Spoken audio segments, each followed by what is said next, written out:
So here I find myself on the Isle Islands from Game of Thrones, where, not surprisingly, bikes are a little scarce.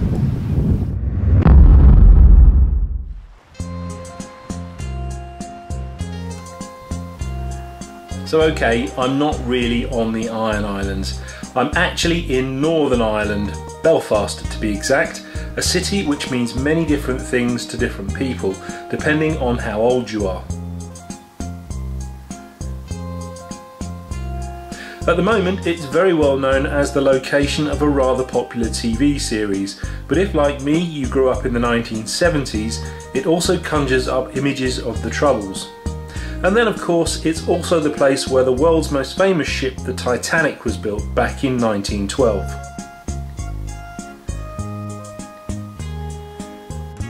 Today, as you would expect, it's a modern European city with a rich history and some great traditional pubs.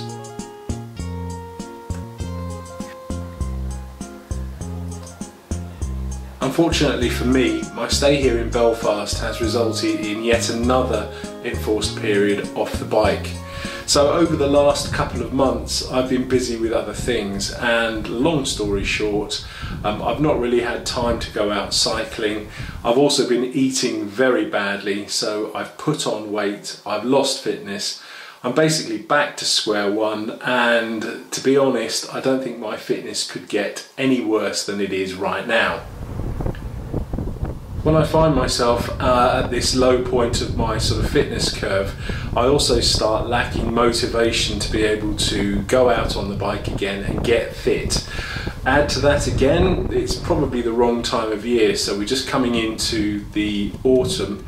It's cold and wet and dark, and that is just not the right conditions to go out on the bike. But having said that, that's not a reason not to go out, so I really have to do something to get myself back to at least some kind of fitness. Obviously this needs to start with healthy eating. Weight loss is probably 80% of what you eat and only 20% exercise, so that's a good place to start. And as I've always said, one of the best ways to motivate yourself is to set a goal. And I've been thinking a lot about this over the past couple of weeks, which is probably what's prompted me to post my film about my cycling bucket list. So with this in mind, I need to start thinking about what my goals are going to be. And I need to break them down into short-term goals, medium-term goals and long-term goals. So the first thing that springs to mind is one of the items on my bucket list, and that's cycling over Westminster Bridge. Now I've chosen that because that's fairly easy to do. It's a 60-70 mile ride, so that's about 110-115 kilometres from where I live.